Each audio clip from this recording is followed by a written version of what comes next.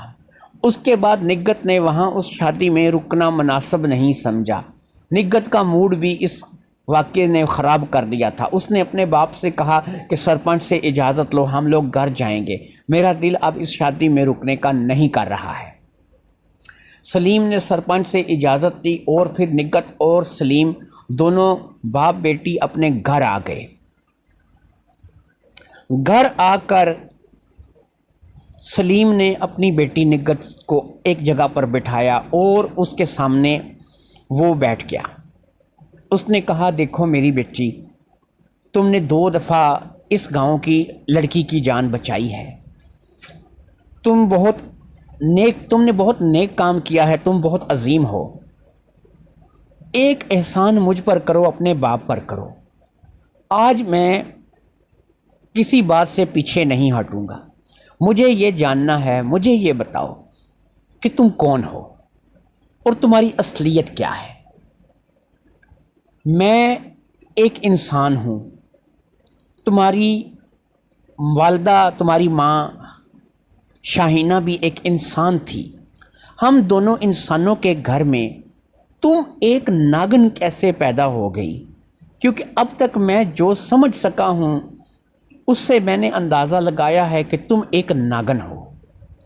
مجھے بتاؤ میری بچی، آج میرے ساتھ جھوٹ نہیں بولنا، مجھے سچ سچ بتاؤ کہ تم کون ہو، تمہاری اصلیت کیا ہے، اور تم ہم دونوں انسانوں کے گھر میں ناگن کیسے پیدا ہو گئی۔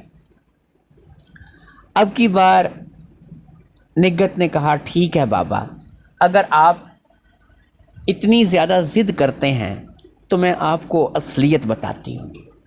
یہ آپ کا خیال ہی تھا کہ میری ماں ایک انسان تھی۔ میری ماں کوئی انسان نہیں تھی، میری ماں بھی میری طرح ایک ناگن تھی۔ آپ انسان تھے، میری ماں کی ملاقات آپ سے ہوئی اور وہ آپ کو پسند کرنے لگی۔ میری ماں کیونکہ ایک شیش ناگن تھی، اور شیش ناگن ہونے کے ساتھ ساتھ وہ ایک اچھا داری ناگن تھی، وہ کسی بھی چیز کا روپ دھار سکتی تھی۔ اس نے انسان کا روپ پسند کیا اور انسان کے روپ میں آ گئی، اسے آپ سے محبت ہو گئی، وہ آپ سے ملنے لگی۔ مجھے آپ یہ بتائیے کہ میری ماں پہلی بار آپ سے کہاں ملی تھی؟ اب سلیم سوچنے لگا کہ اس کی پہلی ملاقات شاہینہ کے ساتھ کہاں ہوئی تھی۔ پھر اسے یاد آیا کہ وہ ناگ دیوتا کا میلہ جو ہے یہ دیکھنے گیا تھا پہلی بار، تو وہیں ناگ دیوتا کے میلے میں اس کی ملاقات شاہینہ سے ہوئی تھی، اور پھر اسی ملاقات میں شاہینہ کی اور سلیم کی محبت ہو گئی تھی۔ لیکن اس کے باوجود کہ سلیم اور شاہینہ میں محبت ہوئی تھی، جیسے ہی میلہ ختم ہوا شاہینہ ایسے غائب ہو گئی تھی کہ جیسے اس کا کوئی وجود ہی نہ ہو۔ سلیم نے اسے ڈھونڈنے کی بہت کوشش کی، لیکن نہ اسے شاہینہ نے ملنا تھا اور نہ ہی شاہینہ اس سے ملی۔ پھر اسی طرح 1 سال گزر گیا۔ اگلی بار پھر میلہ لگا، اب اس امید پر کہ پچھلے میلے میں میری ملاقات شاہینہ سے ہوئی تھی تو میں ناگ دیوتا کے اس میلے میں دوبارہ جاؤں گا، شاید ہو سکتا ہے کہ میری ملاقات شاہینہ سے ہو جائے۔ اور پھر جب سلیم میلے میں گیا تو واقعی اس کی ملاقات شاہینہ سے ہو گئی۔ اس نے شاہینہ سے بہت گلہ شکوہ کیا، اور شاہینہ نے اسے صرف ایک ہی بات بتائی کہ مجھے میرا بھائی یہاں سے لے کر کے دور چلا گیا تھا، میرا بھائی بہت ظالم ہے، وہ نہیں چاہتا تھا کہ میری تم سے محبت ہو یا میں تم سے شادی کروں یا میں تمہارے ساتھ رہوں، اس لیے میں اپنے بھائی کی قید میں تھی۔ لیکن میرے بھائی کو بھی جب ناگ دیوتا کا یہ مندر سجتا ہے، یہ میلہ لگتا ہے، تو اسے بھی ہر ایک ناگ کو سوری ناگ کا میں کہہ گیا، اسے بھی ہر ایک کو اجازت دینی پڑتی ہے کہ وہ یہاں مندر میں آ کر سلامی دے۔ تو میں اپنے بھائی کی قید سے اس لیے آئی، اس نے مجھے یہاں پر مندر میں آنے کی اجازت دی، تو اس لیے میں یہاں چلی آئی۔ اب سلیم نے کہا ٹھیک ہے، تمہارا بھائی ظالم ہے، جو بھی ہے، تم مجھے اپنے بھائی سے ملواؤ۔ شہینہ کہنے لگی ایسا سوچنا بھی مت، ہاں اگر تم مجھ سے محبت کرتے ہو، مجھ سے شادی کرنا چاہتے ہو تو یہیں سے ہم لوگ غائب ہو جاتے ہیں، کسی ایسی جگہ چلے جاتے ہیں کہ جو جگہ یہاں سے دور ہو، جہاں پر ہم لوگ سکون سے رہ سکیں اور میرا بھائی مجھ تک نہ پہنچ سکے۔ تم مجھ سے شادی کر لو اور ہم اپنا ایک نیا جیون جو ہے وہ بسا لیتے ہیں۔ اچھا میں آپ کو یہ بتاتا چلوں کہ غلطی سے آگے میرے منہ سے یہ لفظ نکل گئے کہ ناگ والے کے، لیکن شہینہ نے اپنی اصلیت جو ہے وہ سلیم کو بتائی نہیں تھی، تھوڑی سی زبان میری پھسل گئی۔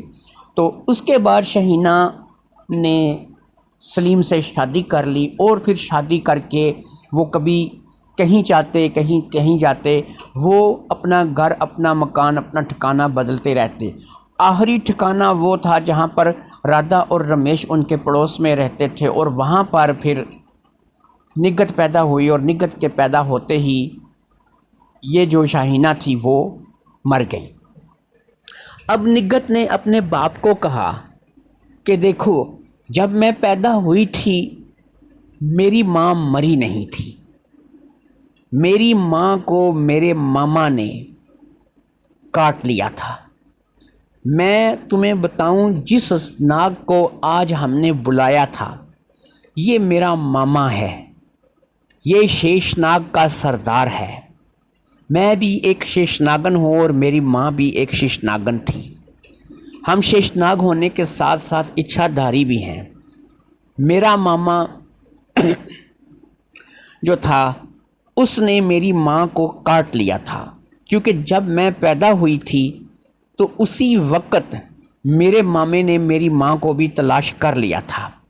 میری ماں اس وقت اس پوزیشن میں نہیں تھی کہ وہ وہاں سے سلیم کو لے کر کے، یعنی آپ کو لے کر کے بھاگ سکتی، اس لیے میرا ماما اس تک پہنچنے میں کامیاب ہوا، اور پھر میرے مامے نے میری ماں شیشناگن کو ڈس لیا۔ میں نے جیسا کہ بتایا کہ یہ وہ ناگ ہے، میرا ماما وہ ناگ ہے کہ اس کے ڈسے کا کوئی توڑ نہیں، کوئی علاج نہیں۔ اگر وہ کسی ناگ کو بھی ڈس لے تو اس کی ایسی حالت ہو جاتی ہے کہ نہ وہ زندوں میں ہوتا ہے اور نہ وہ مردوں میں ہوتا ہے، ایسا محسوس ہوتا ہے کہ یہ مر چکا ہے، اس کے دل کی دھڑکن رک چکی ہے اور وہ اپنی جان ہار بیٹھا ہے، لیکن اس کے باوجود وہ زندہ ہوتا ہے۔ میری ماں کے ساتھ بھی یہی ہوا، آپ لوگوں نے میری ماں کو مردہ سمجھ کر کے دفن کر دیا۔ میں اس وقت اتنی چھوٹی تھی کہ میں بھی کچھ نہیں کر سکتی تھی، آپ نے میری ماں کو دفن کر دیا اور اسے جو ہے آپ نے قبر میں اتار دیا۔ مجھے آپ نے رادھا اور رمیش کے حوالے کر دیا، میں ان کے گھر میں پلنے لگی۔ مجھے اپنی اصلیت کا شروع سے ہی پتہ تھا، لیکن میں 7 سال کی عمر تک ناگن نہیں بن سکتی تھی۔ جب میں 7 سال کی ہوئی تو پھر میں نے ناگن کا روپ دھار لیا، اور پھر رمیش اور رادھا کو میرے اصلیت کا پتہ چل گیا، وہ یہ جان گئے کہ میں کون ہوں، اور انہوں نے پھر مجھے آپ کے حوالے کر دیا، اور اس کے بعد جو کچھ ہوا وہ آپ کے سامنے ہے۔ نگت کی ساری بات سننے کے بعد اس کا باپ سلیم اس قدر عجیب و غریب سی کیفیت میں بیٹھا اسے دیکھ رہا تھا کہ پتہ نہیں کیا سے کیا ہو گیا ہے۔ بہرحال اس کو ایک بات اس کے ذہن میں بیٹھ گئی تھی کہ اگر شاہینہ زندہ ہے اور ماما اس کا، یعنی نگت کا ماما جو کہ شیشناگ کا بادشاہ ہے، وہ اگر شاہینہ کا زہر چوس لے تو شاہینہ دوبارہ زندہ ہو سکتی ہے، چاہے وہ ناگ کی شکل میں تھی یا انسان کی شکل میں تھی، دونوں ہی صورتوں میں وہ سلیم کو بڑی عزیز تھی اور سلیم اس سے بے پناہ محبت کرتا تھا۔ اب سلیم نے نگت سے کہا دیکھو بیٹی، اگر تمہاری ماں زندہ ہو سکتی ہے تو میں تم سے کہتا ہوں اپنے ماما سے شیشناگ سے کہو کہ اس کا زہر چوس لے، اسے دوبارہ سے ٹھیک کر دے، وہ ہماری زندگی میں دوبارہ واپس آ جائے۔ نگت نے کہا بابا یہ بات جو ہے وہ نہیں ہو سکتی، میرا ماما بہت غصے والا ہے اور وہ اس بات پہ کبھی سمجھوتا نہیں کر سکتا۔ وہ اتنے غصے میں تھا کہ وہ آپ کو بھی کاٹنا چاہتا تھا، لیکن اس نے آپ کو اس لیے نہیں کاٹا کہ وہ سارا قصوروار اپنی بہن کو یعنی شاہینہ کو سمجھتا تھا۔ اس نے آپ کو قصوروار اس لیے نہیں سمجھا کہ آپ تو شاہینہ کی اصلیت سے واقف ہی نہیں تھے۔ بہرحال جی، باپ نے اپنی بیٹی نگت کی منتیں ترلے شروع کر دیں۔ اس کو بولا کہ بھئی تم کسی طرح سے مجھے اپنے مامے کے پاس لے جاؤ۔ اس نے کہا ابا بات یہ ہے کہ میں اپنے مامے کی غار تک، ان کے ٹھکانے تک پہنچنے کا راستہ انسانی شکل میں نہیں جانتی ہوں۔ ہاں اگر آپ نے پھر اپنی ضد پکڑ لی ہے کہ میری ماں کو آپ نے دوبارہ ٹھیک کرنا ہی کرنا ہے اور میرے مامے کے پاس جانا ہی جانا ہے، تو میں یہ کر سکتی ہوں کہ میں سانپ کی شکل اختیار کرتی ہوں اور آپ کو لے کر کے ساتھ چلی جاتی ہوں۔ آپ میرے پیچھے پیچھے آؤ، میں سانپ کی شکل میں وہاں تک پہنچ سکتی ہوں اور مجھے اس میں کوئی پریشانی نہیں آئے گی۔ سلیم نے کہا ٹھیک ہے تم سانپ بنو، سانپ بن کے جاؤ، میں تمہارے پیچھے پیچھے آتا ہوں۔ لو جی اللہ کی کرنی، پہلی بار نگت اپنے باپ کے سامنے انسان سے سانپ کی شکل میں آ گئی۔ اس نے دیکھا کہ اس کی بیٹی بھی ایک بھرپور سپنی تھی، سیاہ کالی ناگن، اور پھر وہ سیاہ کالی ناگن ایسے وہاں سے چل پڑی جیسے وہ اپنے باپ کو راستہ بتانا چاہ رہی ہو۔ اس کا باپ بھی اس کے پیچھے ہو گیا۔ کرتے کرتے چند دن کا سفر دونوں باپ بیٹی کو کٹ گیا۔ 3 سے 4 دن لگ گئے۔ ایک ویران بنجر پہاڑی علاقہ، ایک ایسا علاقہ جہاں پر اس سے پہلے سلیم کبھی نہیں آیا تھا، وہاں لے کر کے نگت سلیم کو آ گئی تھی، اور پھر کرتے کرتے ایک پہاڑی غار کے آگے جا کر کے وہ کھڑی ہو گئی۔ وہاں جا کر اس نے دوبارہ اپنا روپ بدلا اور وہ ناگن سے دوبارہ انسان کی شکل میں آ گئی۔ جب وہ دوبارہ انسان کی شکل میں آئی تو اس نے اپنے باپ کو بتایا کہ یہ جو غار ہے اس کا یہ بل ہے، یہ سوراخ ہے، اس سوراخ سے دوسری طرف غار میں میرا ماما شیشناگ کا بادشاہ رہتا ہے۔ میں یہاں تک تو تمہیں لے آئی ہوں، اب آگے کا کام تمہارا ہے۔ تم کسی بھی طرح سے اگر میرے مامے کو اس بات پہ راضی کر لو کہ وہ ماں کو ٹھیک کر دے تو میرے لیے بھی اس سے بڑی خوشی کی اور کوئی بات نہیں ہوگی۔ اب سلیم کیونکہ جانتا تھا کہ ناگ کو بس میں کرنے کے لیے اسے بین کی ضرورت پڑے گی، اس لیے جب وہ گھر سے چلا تھا تو اس نے بین لے لی تھی۔ یہ کام اس نے اس وجہ سے کیا تھا کہ اسے اب اس راگ کا پتہ تھا جس راگ پر پہلی بار یہ ناگ آیا تھا۔ اس نے وہی بین اپنے سامان میں سے نکالی اور اپنے منہ کے ساتھ لگا کر اسی راگ پر اس نے اس بین کو بجانا شروع کر دیا۔ اسے پتہ تھا کہ یہ سانپ چاہے کتنا ہی طاقتور کیوں نہ ہو، اس بین کی اس راگ کے آگے بے بس ہو کر ضرور آئے گا۔ جیسے ہی اس نے اس راگ کو بجانا شروع کیا، اندر بیٹھے سانپوں میں ہلچل ہونے لگی۔ غار کے اندر اس وقت سینکڑوں کی تعداد میں سانپ موجود تھے، جن میں شیشناگ خود بھی موجود تھا۔ شیشناگ کے کانوں تک اور باقی سانپوں کے کانوں تک اس بین کی آواز پہنچنے لگی۔ اب شیشناگ نے اپنے کچھ ناگوں کو حکم دیا کہ جاؤ دیکھو میرے گھر آ کر مجھے کون پکار رہا ہے، جو بھی ہو اسے جا کر ڈس لو، مار دو، اس سے پہلے کہ میں غصے میں آؤں تم جا کر اسے ختم کر دو۔ وہ لوگ باہر آئے، جیسے ہی وہ بل سے باہر نکلے تو ان تمام نے اپنا سر جھکا لیا اور ایک سائیڈ پر ہو گئے، کیونکہ باپ کے سامنے نگت دیوار بن کر کھڑی تھی۔ نگت ایک شیشناگن تھی اور اسی شیشناگ کی بھانجی تھی۔ اس لیے کوئی بھی ناگ اس کا کچھ بھی نہیں بگاڑ سکتا تھا۔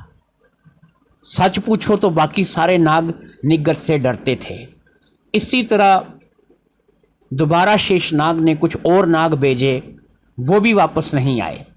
تیسری بار پھر ناگ بھیجے، وہ بھی واپس نہیں آئے۔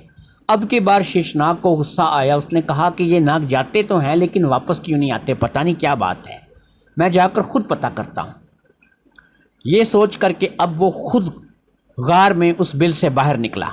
جیسے ہی وہ باہر نکلا، اس کی نظر نگت اور سلیم پر پڑی۔ نگت اور سلیم کو دیکھ کر اس نے بری طرح غصے سے پھنکارنا شروع کر دیا۔ اب اس کے دیکھا دیکھی نگت نے بھی سانپ کا روپ دھار لیا، وہ بھی ایک ناگن کے روپ میں آ گئی اور اس نے ناگن کے روپ میں بھی پھنکارنا شروع کر دیا۔ ادھر اس کا ماما پھنکار رہا تھا، ادھر یہ پھنکار رہی تھی۔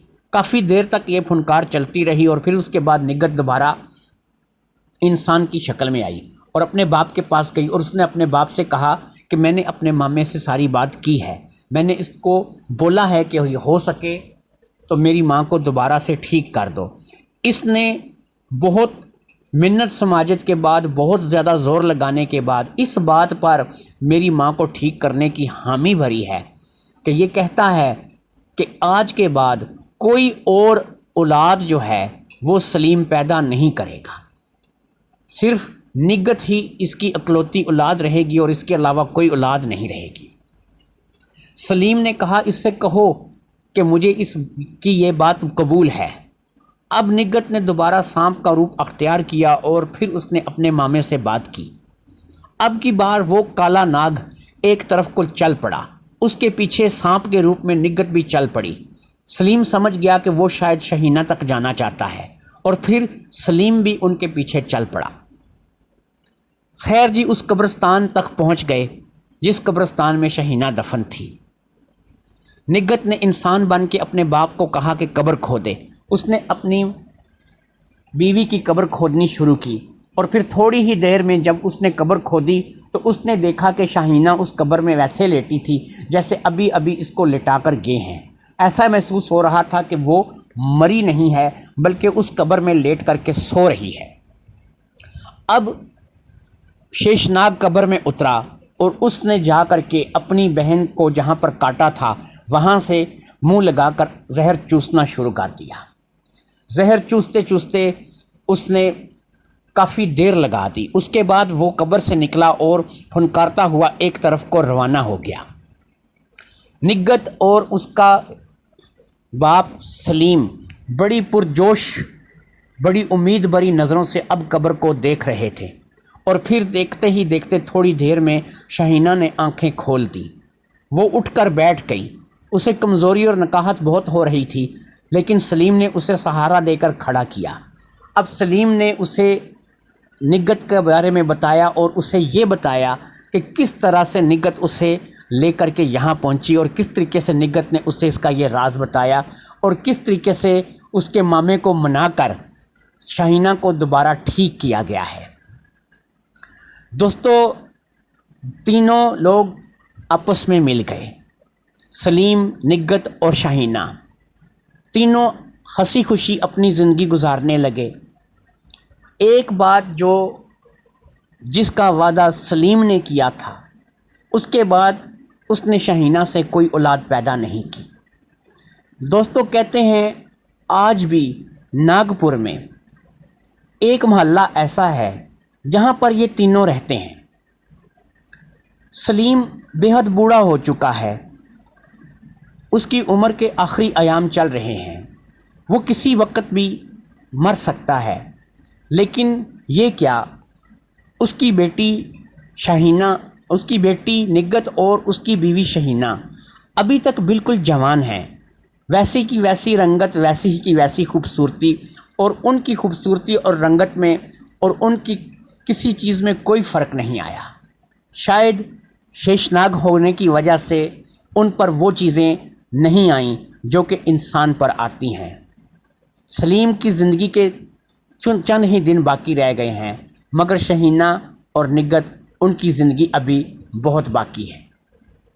دوستو، امید کرتا ہوں کہ آپ کو یہ کہانی پسند آئی ہوگی جن جن لوگوں کو یہ کہانی پسند آئی ہے میرے چینل کو سبسکرائب کریں، لائک کریں، کمنٹ کریں، شیئر کریں۔ اللہ حافظ، السلام علیکم۔